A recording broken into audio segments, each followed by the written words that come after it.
Our Trees Still Grow in Dehra by Ruskin Bond. Read by Dev J. Haldar. For Prem and the Family. As my stuff settles into shape, I am told, and sometimes myself discover uneasily, but feel all right about it in calmer moments, it is mainly autobiographic and even egoistic after all, which I finally accept and am contented to. Walt Whitman. Chapter 1. Escape from Java. It all happened within the space of a few days. The cassia tree had barely come into flower when the first bombs fell on Batavia, now called Jakarta, and the bright pink blossoms lay scattered over the wreckage in the streets. News had reached us that Singapore had fallen to the Japanese. My father said, "I expect it won't be long before they take Java. With the British defeated, how can the Dutch be expected to win?" He did not mean to be critical of the Dutch. They knew they did not have the backing of an empire such as Britain, then had Singapore had been called the Gibraltar of the East. After its surrender, there could only be retreat, a vast exodus of Europeans from Southeast Asia. It was World War II.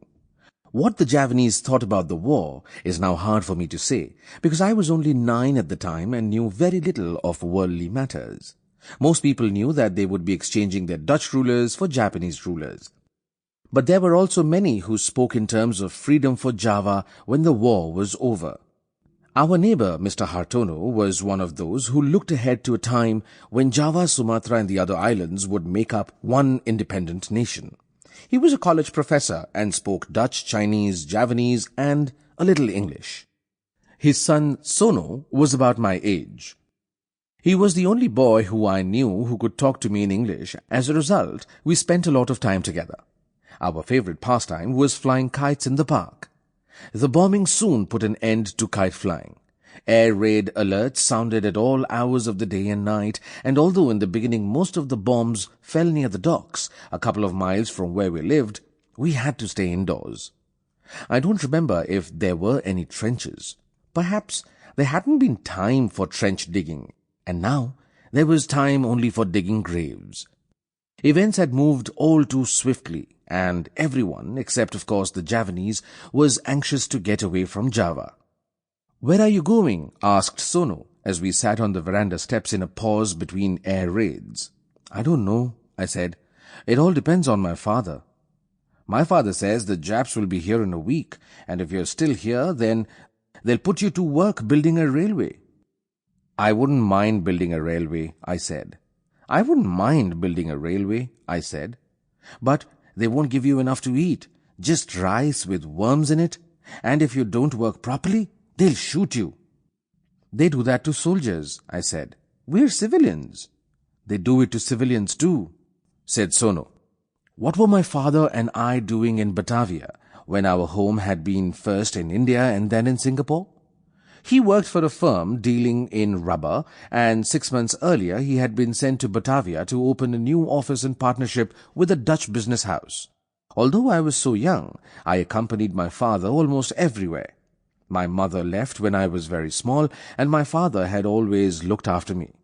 After the war was over, he was going to take me to England. "Are we going to win the war?" I asked. "It doesn't look it from here," he said. No.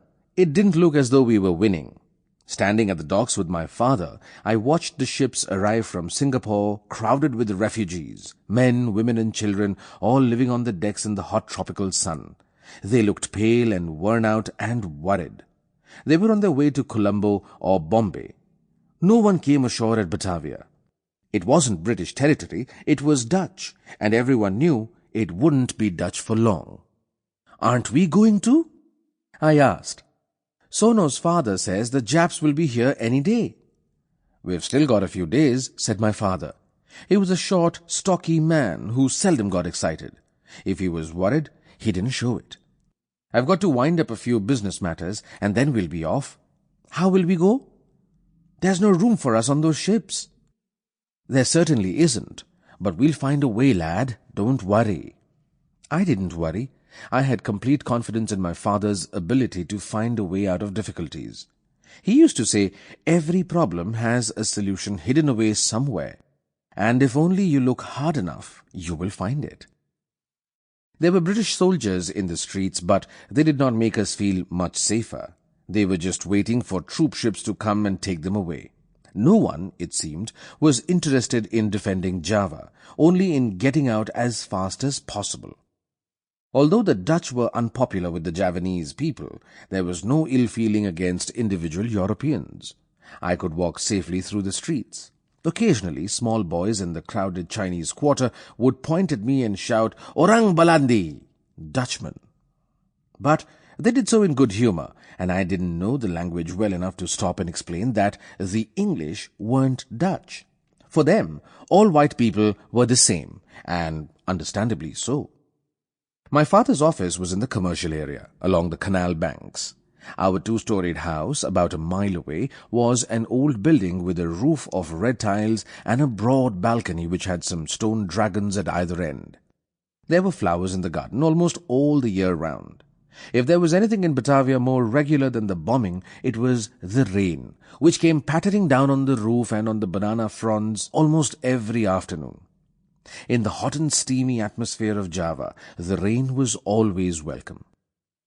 There were no anti-aircraft guns in Batavia, at least we never heard any, and the Jap bombers came over at will, dropping their bombs by daylight. Sometimes bombs fell in the town. One day the building next to my father's office received a direct hit and tumbled into the river. A number of office workers were killed.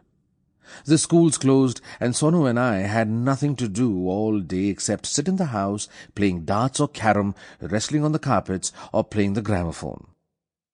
We had records by Gracie Fields, Harry Lauder, George Formby, and Arthur Askey, all popular British artists of the early 1940s. One song by Arthur Askey made fun of Adolf Hitler with the words, "Adolf, we're gonna hang up your washing on the Siegfried Line, if the Siegfried Line's still there." It made us feel quite cheerful to know that back in Britain, people were confident of winning the war. One day, Sonu said, "The bombs are falling on Batavia, not in the countryside. Why don't we get cycles and ride out of town?" I fell in with the idea at once. After the morning all clear had sounded, we mounted our cycles and rode out of town. Mine was a hired cycle, but Sonu's was his own. He had it since the age of 5, and it was constantly in need of repairs. "The soul has gone out of it," he used to say. Our fathers were at work. Sonu's mother had gone out to do her shopping. During air raids, she took shelter under the most convenient shop counter, and wouldn't be back for at least an hour. We expected to be back before lunch. We were soon out of town on a road that passed through rice fields, pineapple orchards, and cinchona plantations. On our right lay dark green hills. On our left, groves of coconut palms, and beyond them, the sea. Men and women were working in the rice fields, knee-deep in mud, their broad-brimmed hats protecting them from the fierce sun. Here and there a buffalo wallowed in a pool of brown water, while a naked boy lay stretched out on the animal's broad back. We took a bumpy track through the palms. They grew right down to the edge of the sea. Leaving our cycles on the shingle, we ran down a smooth sandy beach and into the shallow water. "Don't go too far in," warned Sonu. "There may be sharks about." Wading in amongst the rocks, we searched for interesting shells, then sat down on a large rock and looked out to sea, where a sailing ship moved placidly on the crisp blue waters. It was difficult to imagine that half the world was at war, and that Batavia, 2 or 3 miles away, was right in the middle of it. On our way home, we decided to take a shortcut through the rice fields, but soon found that our tires got bogged down in the soft mud. This delayed our return, and to make things worse, we got the roads mixed up and reached an end of the town that seemed unfamiliar. We had barely entered the outskirts when sirens sounded, to be followed soon after by the drone of approaching aircraft. "Should we get off our cycles and take shelter somewhere?" I called out. "No, let's race home," shouted Sonu. "The bombs won't fall here."